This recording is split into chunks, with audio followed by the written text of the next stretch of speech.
on guys, it's FastDucati101 and welcome back to another Battlefield weapon review. So for today's weapon review, I'll be taking a look at the AR160, which was an assault rifle included with the Naval Strike DLC and then easily forgotten from that point on. Now the reason as to why this weapon might have been forgotten so easily is because it's one of those weapons who is heavily dependent on its attachments, and this is why when trying this weapon for the first time, you'll notice that its performance isn't all that great. And this is why many people have a misconception of how this weapon performs, because in order for this assault rifle to perform to its true potential, it does need the right attachments. Now to learn more about the basics of this weapon, let's go over its stats and see how it performs on the battlefield. So the AR160 does a maximum damage of 25 and a minimum damage of 18, with its drop off starting at 8 meters and then trailing down to 55 meters.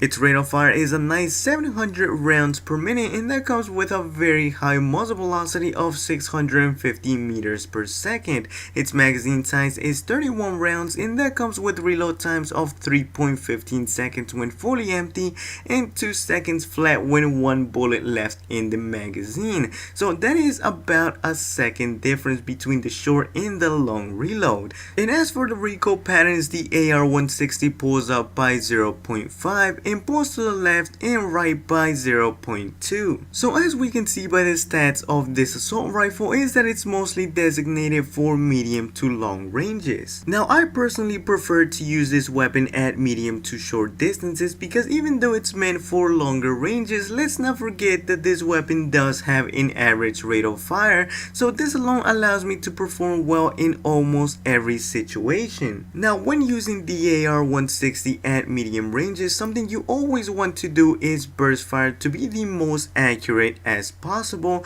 and with the high muzzle velocity this weapon has to offer, your enemies will be going down pretty quickly. Something I was actually surprised to see with this weapon is its great hipfire, which is what I found myself taking advantage of the most when playing in smaller maps, especially when it came down to those face-to-face scenarios. Now the AR160 does suffer from a few downsides, and probably the biggest downside about this weapon are its reload times coming in at 3.15 seconds when fully empty, and this is why I recommend you to leave one last bullet in your magazine. This way you're going to be able to get that faster reload time of 2 seconds flat and not have to wait for that extra second. Now these reload times can hinder this weapon at close ranges, but like I mentioned before, if you do take advantage of the short reload times, then this shouldn't be too much of an issue. The last downside with this assault rifle is its fairly high vertical recoil of 0.5, which does hinder this weapon at longer ranges,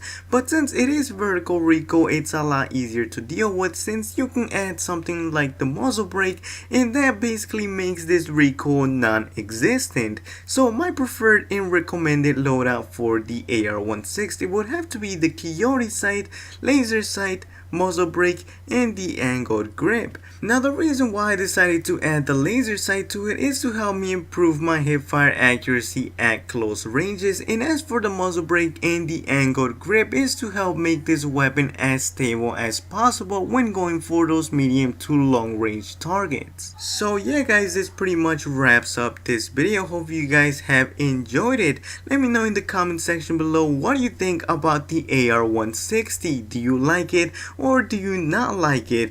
Also, if you haven't given it a second chance yet, make sure to do so, because once you get the proper attachments for this weapon, it does become a better weapon than it is at the start. In fact, it has become my new favorite assault rifle because I decided to give it a second chance. So yeah guys, if you did enjoy the video, make sure to leave a rating, as it always helps out the video and the channel a lot. If you're new around here, feel free to subscribe for weekly Battlefield videos, and as always, this is FastDucati101, and see you in the next video.